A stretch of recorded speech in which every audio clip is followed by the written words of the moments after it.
Instead of uploading 1,000 pictures, I thought I'd just take you on a tour of my incredibly disgusting garage, but also a tour of the Dart. So here's your 1967 Dart 270.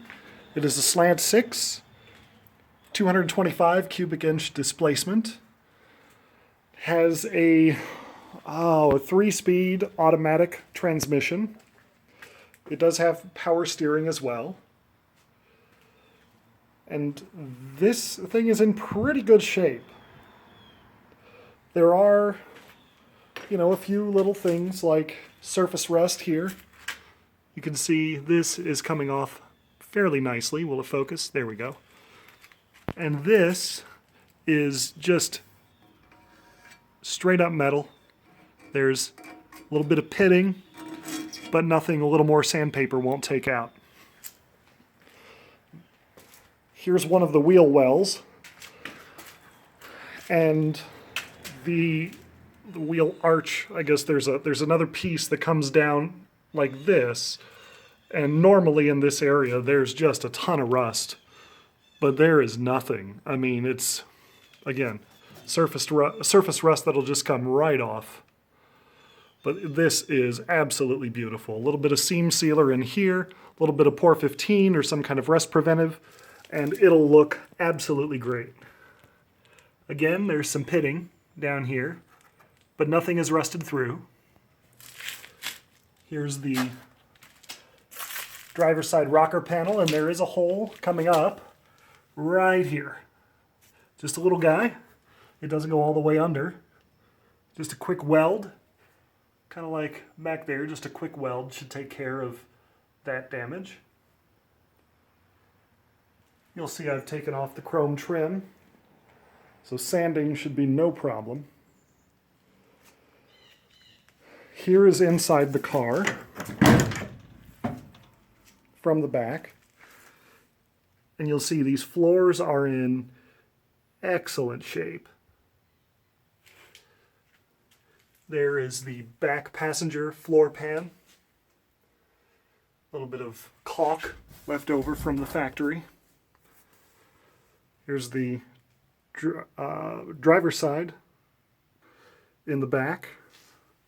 Again, more caulking and deadener. There's the front driver's side floor pan, and that's new. And the passenger side floor pan, which is also new. And there is not a single bit of rust in there, in those two. There are the internal mechanisms of the doors on that side. Here's the back and into the trunk and my terrible tool organization. I've gotten most of the caulking out. This was, you'll see the difference in color. They caked on this caulking before painting the car, so the reason why you're seeing bare metal in some spots, this I polished up with some sandpaper. But this was all caked up. It was pretty gross. So there is the interior. If you'd like any more up close and personal pictures, please let me know. But there's no rust up there to be concerned about. Moving on, you'll see the door shuts nicely. No problems there. Although, does it lock? No, it does not, because the lock is broken and needs to be replaced. Here's the trunk. Again, absolutely gross because of my tools, but also because of this just thick layer of deadener back here that I do not believe is covering up any rust holes. However, you'll see now, these, get that cap and paper out of the way, there is some rust that has poked through. Nothing is larger than, geez, it's all smaller than a dime, that's for sure. And it would be easy to just cut this section, this whole section out here, and just re-weld a new spot. Just some normal sheet metal and you'd be good to go. There's the bumper jack, original.